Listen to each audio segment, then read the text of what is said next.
I've always wanted to be fathered. I've always was looking for that presence, that affection, that love, going to, gangs in the streets and being around drugs and Big muscles, Arnold Schwarzenegger and Predator. Like these were my ideas of what a man looked like. drugs on the table, alcohol on the table. And then as I got older, I became a drug dealer. Henry from Goodfellas was kind of my ideology of what a man looks like. A lot of my behaviors and how I was living when I was in the world and living in sin, it all went back to fatherlessness. Kergushel said it best: a lie believed functions as truth, even when it's a lie. I knew there had to be more to the story. The thing that you fear the most is actually the thing that can heal you the most. Jesus will not hesitate to show up for you where you are right now, because he did it for me at 16, bro. You are never too far gone, man. Welcome to Dudes Without Dads, the show that trains men how to become the dads they never had. Well, let's start off. What's your name and where are you from?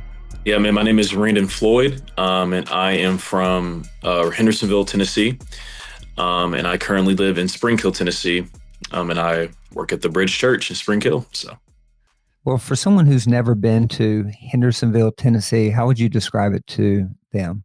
Man, that's crazy. I've never been asked that question before. Hendersonville, the best way to describe it, it's safe, a lot of lakes. It's very community centered. So if you go to Hendersonville, you'll see, man, everyone talks to everyone. Everyone knows everyone. Is very friendly. And yeah, man, it's one of those cities I would recommend for anyone that, just got married. You want to, live a simple life. You want, you're looking for a community based city. That's how I would describe it for sure. It's very nice. I appreciate you sharing that. And let's start with the very beginning and let's go back to your childhood. What was it like growing up as a child? Man, there's a lot of emotions and thoughts that come to that. But if I were to say, to kind of start off what that was like, man, I've always been a kid of dreams. I've always been a kid that was very adventurous. I was always curious about life. I wanted to just know, man, what was out there.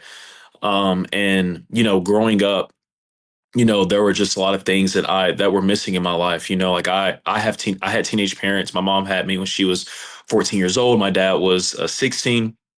And so having teenage parents as a kid, you can only imagine like what that brought, right? The trauma, the loss, the things that you grew up not having, the presence, the attention. And so, man, it was rough, but it wasn't. It's so weird how to describe it. But like, I would say like growing up, I struggled more internally than I did externally. Like I've always had clothes on my back, food on the table.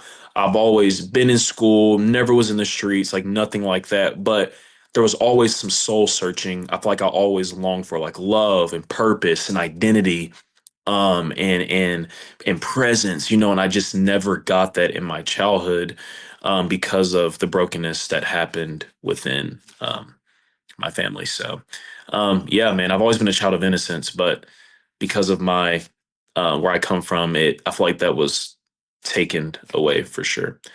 Yeah, I don't know if I've had conversation with someone that had a mom and a dad that were under 16. Mm. When you look back, what would be some of the highs and lows of the memories you have? Man, just the lows, just seeing my mom struggle, just financially and trying to be both the father and the mom in the household, like being a teenager and being a parent. I can only imagine what that weight is like, the responsibility is like. And so I think the lows was definitely seeing her in tears, crying and just struggling and trying to figure it all out while, she had a relationship with her mom and her dad, which is my grandmother and grandpa. But it was very hard. Times where I didn't think that, she would come home, I'll be with my grandmother, when she had to go to school and work. It was tough. I'm not gonna lie. That was probably a crazy low for sure.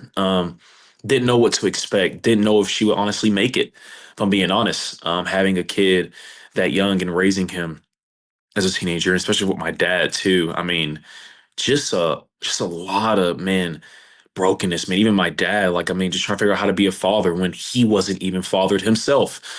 Um, it was just a lot of just missing pieces. I really didn't know if it was going to work or not. So definitely a low. And I say high. It's kind of hard to go back. I can't really think of any high moments, but I mean, I guess the only high was just knowing that I'll be able to see them again and be able to be around them. At least I knew that they were still alive and they were going to be in my life again eventually. So I don't know. It's very hard to pinpoint the highs, but I can definitely see the lows for sure. A lot of struggles. Let me try to nail a couple of specifics because obviously, I do know what it's like to have a mom that's young, but not have a mom and a dad that are young.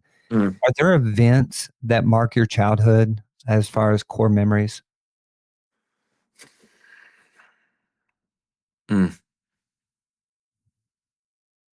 See, yeah, I would say not like towards me specifically, but it still affected me because I was a kid. Seeing my mom just get abused really bad mentally, and sometimes like even physically, like just seeing the people that she hung around and when she was in the world in the streets trying to fulfill that void when her and my dad, split. It was very discouraging and disheartening to see my mom around men and people in her life that just really weren't really for her, that wanted something from her. That really wounded me as a kid to see that. And you would think that in most stories like that, you would think that, oh, the kid is being affected by it. He's being physically abused or whatever. Like, thank God I didn't have to experience that. But I saw it up close and it was just very hard to see. And also seeing my dad go into, gangs in the streets and being around drugs and gangster disciples. I mean, I always say, like, I just remember seeing people in and out of our house every week, a group of people there. Dean barely knew who they were. They knew who I was because they knew my dad, and stuff like that. It was just so much broke, like so much hurt there, so much trauma, things that you didn't want to see, drugs on the table, alcohol on the table, weed on the table, like just stuff like that. It just, when I think about little Randon from ages 0 to 10, like, it's just like, I can't believe I had to see that, you know? And so, yeah, that was definitely some core memories in one, like just seeing that. I saw that a lot in my home for sure. Was your dad in the picture?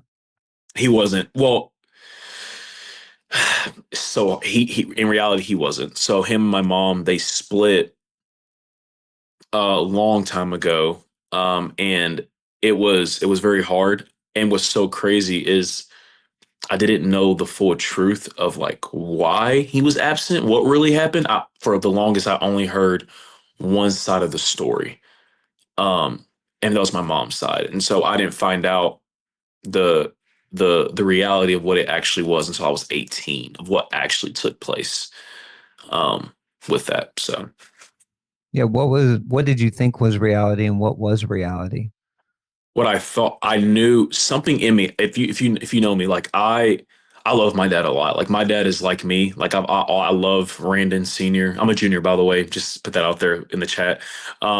Something in me, Josh, like it never felt right. Like I knew there had to be more. You know what it is to have kids. Like there's always this curiosity. They like we can see through the cracks. We can see through the mundane, the fake. I knew there had to be more to the story than what I was told. And so how it was painted to me was, oh, my dad just didn't want anything to do with my life. He didn't want to be present. He walked out. I couldn't believe that for some reason. I don't know. I don't know if it was like a God thing. I don't know if it was just me being a child of innocence. I knew there was something missing. And the reality was it was both parties' fault, not just one. But I felt like I was being exposed to this victim mentality of what you hear, especially what you hear a lot in Black households and in Black communities is it was the dad's fault. It was his fault. That's it. And that's not the case for everybody. That's a tactic of, pride manipulation. And I felt like as a kid, as a teenager, I was exposed to that. And so, yeah, I mean, I knew it had to be both parties and not one. And I knew I couldn't settle with that reality of just, oh, he just wanted nothing to do with me. That was a lie. Um, that was a lie. And so, yeah, it really, when I tell you I wasn't as surprised when I found out the truth, I was actually relieved that, oh, what I've been feeling all of these years, I was right, So, Mm. yeah. Growing up, did you have anybody that stepped in as a father figure? I want to thank you for taking time to listen to this story. And if there's something inside of here that is adding value to you, I want you to stop and hit subscribe. I am on mission to help men become the dads they never had. Many of us struggle with father wounds, addictions, identity issues, and really what we need is we need a model. We need to see people that have broken the patterns and come alongside of them. I want to simply invite you to join me on the journey. Every Thursday, we're going to release a new episode. Each episode is going to help you and others become the dads they never had. Hit subscribe and share with a friend. Now let's get back to the story. For the longest, no. I spent a lot of my life living like an orphan. And this actually, ties a lot into my testimony of my relationship with God. But I've always wanted to be fathered. I've always was looking for that presence, that affection, that love, that attention.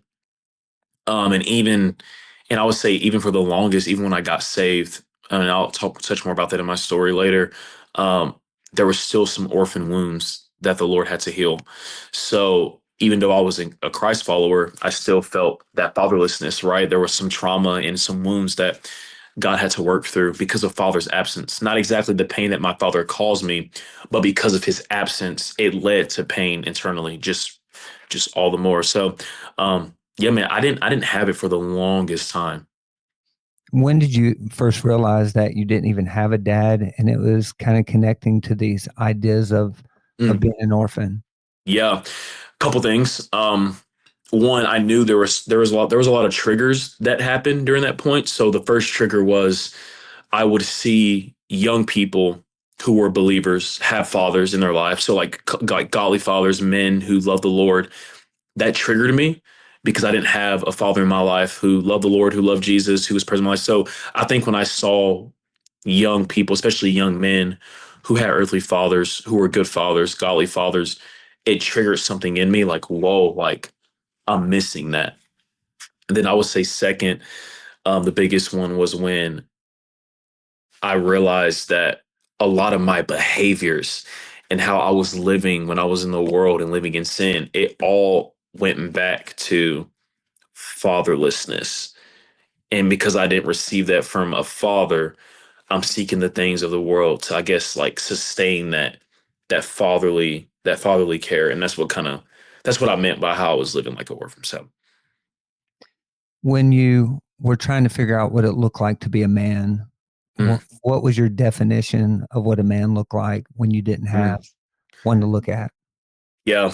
And I'll speak this from a cultural point of view if I can. I think how I was painted being a man, especially a black man growing up, is one, like you don't show your emotions.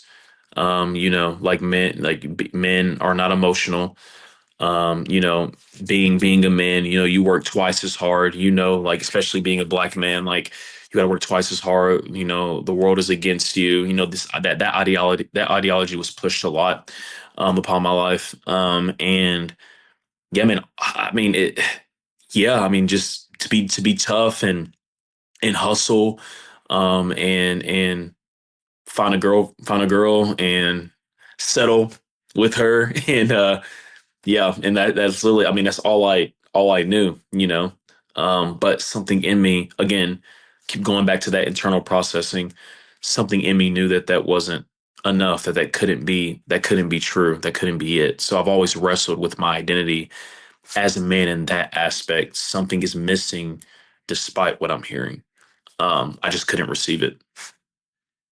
If you were a teenager and you were to have a poster of a dude that you wanted to be like, from a culture standpoint, who would have been on your wall? Wow. Um, wow. And does this person have to be like someone that's like known, or I'm trying to figure out, man, I never had that question before. I want you to think about this. Like when I was a kid, Yeah. watching Rambo, or Rocky Four, I wanted to be Sylvester Stallone. So my idea of a man was big muscles, Arnold Schwarzenegger and Predator, like, or Tom Yeah. Cruise in Top Gun. These were my ideas of what a man looked like. And then as I got older, I became a drug dealer. And Henry from Goodfellas was kind of my ideology of what a man looks like. And I didn't have another one to look like. So I'm wondering, Mhm. Yeah. did you have an image of, hey, if I can do that, if I act like that dude, then I'll be a man? Hmm. Wow. Man, that question carries weight. Um, it's crazy.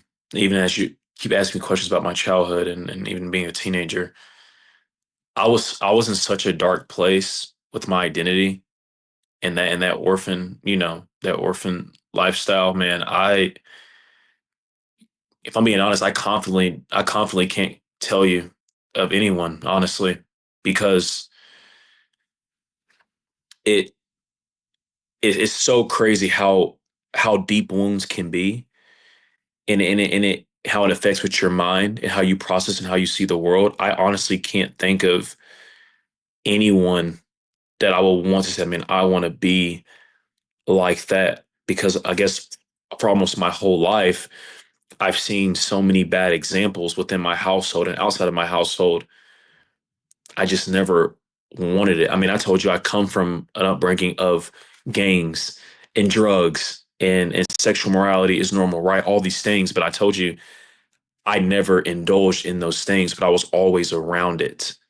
Mm. So I guess it's hard to paint someone and go, man, this is what I want to be.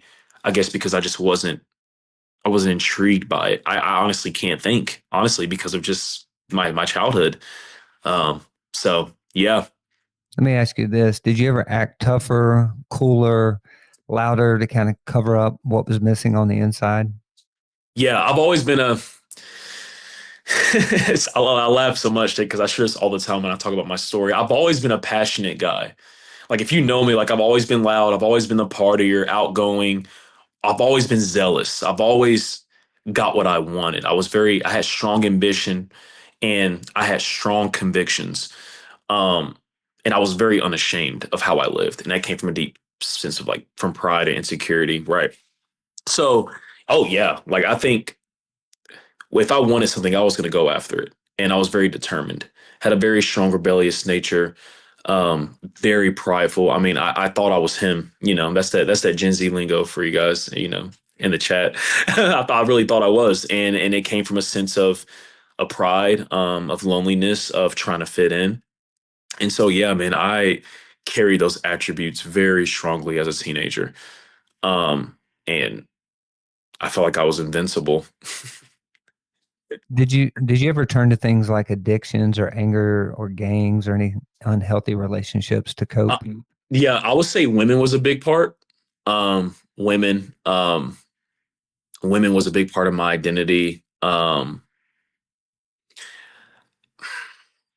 Anger is weird with anger, which it kind of can tie into it. I had a lot of anger, but it came from a sense of like more like internal anger, like pride, like ego, pettiness, like said whatever, did whatever, thought everything was funny, laughed about pain, trauma, things that people went through. So I say in that context, yeah. Um, I was addicted to pornography for a point. That was a big thing that was exposed to my life, and then in eighth grade. And so I would say like in that context, but definitely just worldliness, just living for the world, partying, hanging out with the wrong crowd, cussing up a storm. Um, yeah, just so much brokenness, just sin. But no, never again, never the gangs, never did drugs, never smoked anything like that. I don't know. I don't know how I didn't indulge in those things, but I never did it. What about your emotions? Were you pretty even keel, or did you notice that sometimes you're on top of the world, sometimes you're on the bottom of it? Oh, my emotions were bad. I mean, loneliness, shame, condemnation, fear. I used to deal with a lot of fear. Um,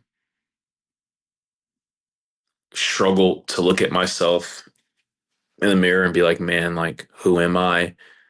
Um, it was very dark inside. I never showed it externally, but even like when I was like, I'll be at home in my room, like I would feel it and I would see it like, oh man, like it's really dark in here. Um, and I don't know how to process it. I never had not at a point. I've never battled with suicidal thoughts. It never got to that point. But definitely times where I'm just like, man, like, is it worth being alive? But actually never taking the actions to like do something about it like that. But Have you ever done a little bit of digging into those emotions to uncover what was at the root of those emotions? You know, Kergushel said it best: a lie believed functions as truth, even when it's a lie. And so there's times where we have emotions that drive us places.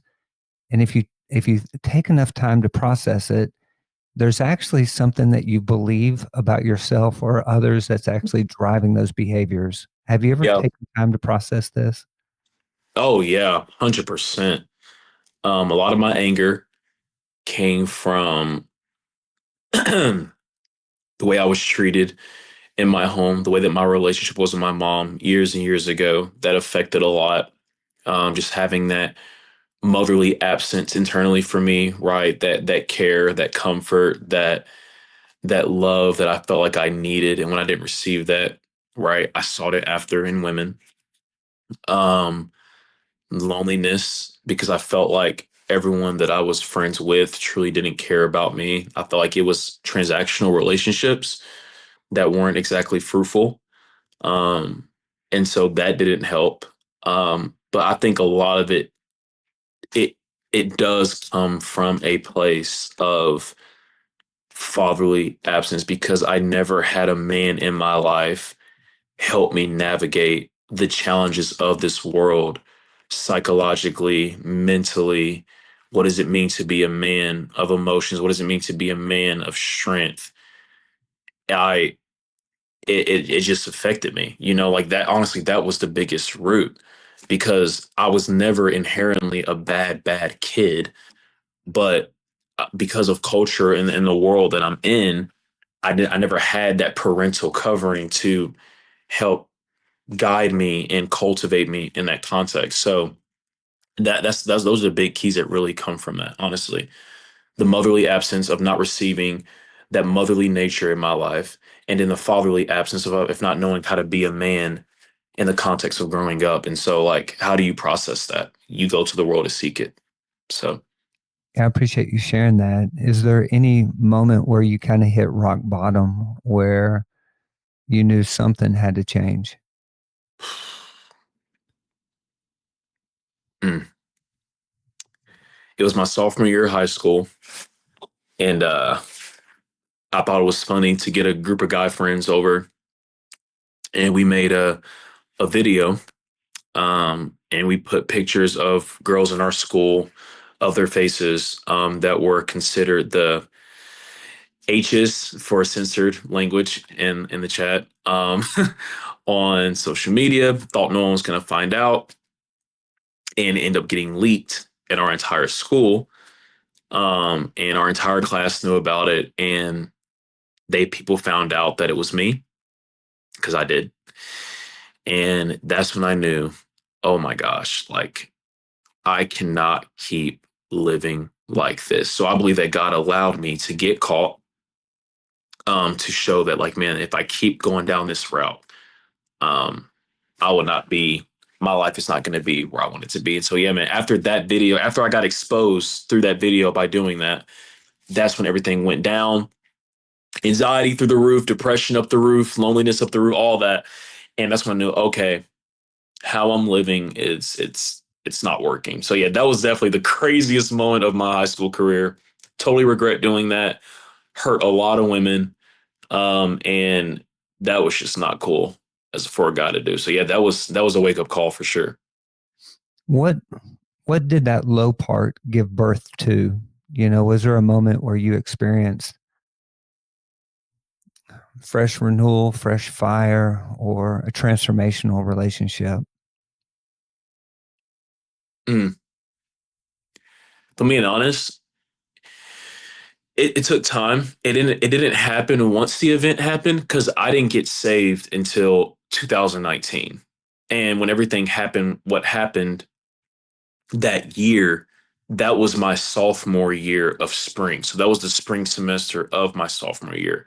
I got saved in the fall of my junior year. So I spent almost the entire spring and summer, I guess, trying to recalibrate and learn from what the heck that I did. And it didn't actually hit me until um my junior year, like, oh shoot, I actually need the Lord. Like this is actually what I need. So, Can you walk me through that moment? oh man, whew, dang, Josh, trying to get me crying on this camera, man. Gosh, yeah, dude, it was unbelievable. Like I, I've heard about Jesus a lot growing up, but not at the extent of like I was raised in it. But I've always known, I guess, like there was a God. I didn't share this, but for the longest, I convinced myself to that I was an atheist and that God wasn't real. Again, doing it for attention, pride. So I would tell people that I was an atheist. I didn't believe in God. And again, that came from a deep place of hurt and pain and bitterness. And so for me, it was on a Wednesday night, and this youth pastor was preaching the gospel. Um, and there was just something different, Josh, about this man. Like when he was preaching, I kept feeling this weight, this conviction, this like, man, this presence over me as he was preaching. And he had a word of knowledge moment where he knew something about my life that he couldn't have known unless someone told him. The Holy Spirit revealed to him, and he was like speaking it out loud. He was like, "Man, there's someone in here. Man, you've been running away from God for the longest time. You've been trying to convince yourself that He isn't real, and you've been hearing His voice for a while. He's been calling you, and now it's your time." To give life to the Lord, you want this even right now, and God is tugging on your heart, and you can feel His prayer. I mean, this guy was just hitting everything. And keep in mind, Josh, I'm not even saved, so I'm thinking, is he a genie? You know what I'm saying? I don't know. I don't know what this is. Like people do this in church. It was weird. And so as he was speaking, I had tears coming down my face. Man, I was like shaking, and I looked up and I'm looking around. I'm like, why is no one else crying? Like, what's going on? I'm like wiping my tears. And I stood up, and these are the moments that I long to see in youth ministry. I stood up and I yelled across the room, and I go, that's me. And Josh, like, just think about that. Like, imagine feeling that weight, like 16-year-old Randon yelling across the room, that's me. I'm who you're talking about. And I gave my life to Christ that night. Um, and it changed everything. Um, it, I was weeping, I was crying, and you can tell that people have been praying for me for a long time to come to know Jesus. You can feel the weight in the room from the leaders, the volunteers. And yeah, man, I gave my life to Christ and that night. It was supernatural. It was unbelievable. And yeah, it changed everything. I mean, I was like, wow, so this is what I was missing. Wow, there's a father out there that loves me, that won't walk out on me. Wow, there's a God out there that loves me for me, that can give me identity. There's a God that wants to heal me and walk with me, that cares about me, that's not transactional. So yeah, man, that really changed my life. Um, Unbelievable. I mean, I get chills thinking about how the Holy Spirit encountered me in the back of that room like that. That was, yeah, it was crazy. When the Holy Spirit came in, what were some of the things in the next days, weeks, and months that Jesus would start speaking to you about? Do you have an incredible story of overcoming the home that you were raised in?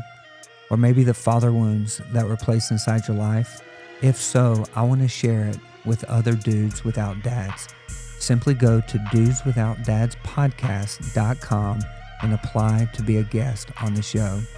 The reason it's important to share your story is because when you share what God has done for you, it helps other men believe that God can do it for them, and He can. To share your story, head over to Dudes Without Dads podcast today. Mm. The Holy Spirit did not hesitate to reveal the parts of the Father's heart to my life, because that was the biggest thing that I needed in my life was a father. Mm-hmm. And the Holy Spirit, I'll never forget when I got saved, that was the first thing He started to release over me and speak over me. Fatherless, like fatherly love, fatherly care, shepherd, like I want to raise you up. I want to heal you. I want to teach you what it means to be a man after my heart. That was the identity that the Father was washing over me through Psalms, learning the life of David, studying the prophets, understanding that even when your family walks out on you, I will be that for you, right? And I think that, man, like, it's so crazy, Josh. Like, I see the fruit today, just like seeing how the Lord stepped in as my father, and He truly raised me up, man. And I see the fruit of it. Like, He did not hesitate to father me in that place. To father that young man who thought that he was an atheist, and he was going to teach him how to be a preacher, teach him how to be a man of purity, teaching him how to, like, be a man of emotions. Well, I didn't even know that my emotions weren't sinful.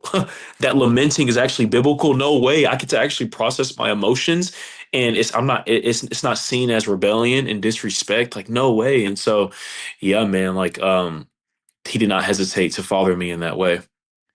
We've got a young man that's listening to this podcast, and he's in a very similar space that you were that night. What would you want to speak over him? Man, I don't know who you are. Um, man, I don't know what your life was like with your parents, your father, or your mother, whatever that may look like. But man, I say this to encourage you, and I say this prophetically, and I say this very strongly with faith. You are never too far gone, man. And I mean that, because I thought I was too far gone. Got saved at 16, grew up with teenage parents, come from a generation of gangs and new age spirituality, was demonically influenced in my life, was living in rebellion, sexual morality. I never thought there was a way out. And even when I was exposed to Christianity and I wasn't moved by the forms of godliness of religion, man, there was something supernatural out there, man. There was a God out there that loved me enough to die for my sins and rescue me. And man, He did that for me at a young age. And so, young, I don't know where you are, man. I don't know if you need that. Man, I don't know what you're looking for, but I promise you, man, He will not hesitate. Jesus will not hesitate to show up for you where you are right now, because He did it for me at 16, bro. And so I hope that, man, my story is an encouragement to you that you are never too far gone, to experience, man, that redemption, that fatherly love that I got to experience at 16. Yeah, thank you for sharing that. And I want you to also speak to the young lady who got this pod from a friend who has found themselves to be pregnant, Mm, and they're questioning whether or not their boyfriend, they're maybe even telling parents. What would you want to speak into their lives? mm. For someone who had a young mother, who has a young mother,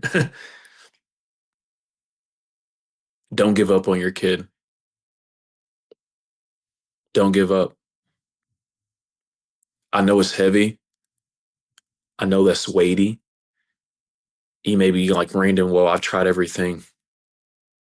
You carry treasure in your hands, and God will redeem the trauma, the mistakes, the disobedience that you may have had in the past. But that kid that you have, or kids that you have, treasure them. Ask the Lord to bring community people into your life. Pray that the Lord will bring some type of fatherhood, some way, whatever, into your kids' lives. Like, don't give up on your kids. If I was talking to a young mother right now who was on the urge of getting rid of the kid, or adoption, or maybe whatever it may be, or slacking, whatever, on the urge of just ending it all, like, don't give up, because my mom had me at 14, and I'm thankful that she did not give up on me, because look where I'm at today. Look what God has done, because she chose to keep me, to raise me up, and rely on resources that she had to do whatever she can to give me a future. And so that's what I will tell them, man. Don't give up. Don't do it.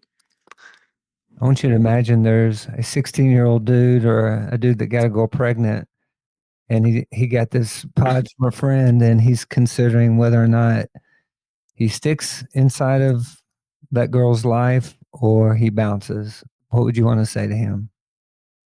I would say, bro, don't do it. Don't do it, man. Listen, stay. Look, as a man, listen, we got to own up to our responsibility. We got to take care of what matters to us. Listen, if you, man, if we took the guts to do what we did, right, to carry the responsibility, it's up to us to steward it, man. Because if you do, you are going to affect your child's future. He or she will grow up dealing with the trauma and the brokenness, and the pain, because of what you chose to do. Do not do it, because I'm telling you, man, it happened with me, and it took me almost 16 years to just get back what was stolen from me. And it had a lot to do with the father not being there. And so just don't do it, man. Think about your future, our kids' future. What if what if that dude is thinking to himself that I don't want to bring up a kid to experience what I experienced? You know, what would your advice be to him? Because I'm thinking there's a lot of good dudes that are listening, a lot of good ladies, and they're Yeah. thinking, man, I don't want to bring a child up in the life that I lived in, and I don't even know if I'll be a good mom or dad. What would you speak into them?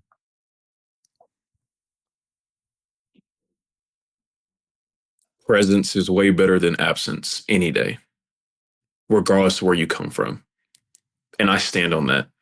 Presence is greater than absence. Even if you don't have all the answers, who does? There are plenty of people who've made mistakes, who've done things, and God has made a way. The Lord will make a way. He will. And people don't understand that. Like, it's, don't neglect what God can do in the midst um of your mistakes. And so I would just say, like, you gotta just think about your children. You gotta just think about them. Like, okay, you don't want them to grow up growing up what they, what you've had to walk through, but understand that your presence will be way more impactful than your absence. And so that's what I would just say, honestly, and I would just stick with that. Yeah, for any of our listeners that are processing, they're thinking, you're actually listening to two dudes who grew up with a young mom and no dad. And I want you to know that the thing that you fear the most is actually the thing that can heal you the most. Mm, And so you don't want to run away from what you fear. You want to run towards it, because Randon and Joshua are actually potentially the thing that can save you in the future. And so don't believe that your child is going to be a burden, because it yeah. might be the greatest blessing Mm, God has. You just have to be willing to say, I'm going to give up. Randon, I don't know if I shared this with you, but 35 years later, I went to my mom and said, Mom, why did you choose not to give me abortion? My dad said, I'll pay for his abortion. I won't be in his life. And at first she agreed. She was 15. And then she came back and she said, I can't do it.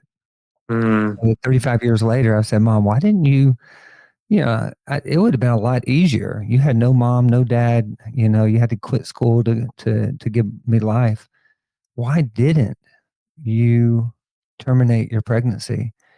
And she said the following. She said, I did not know if I had the capacity to love, but I had decided that if I had the ability to love, I was going to love you.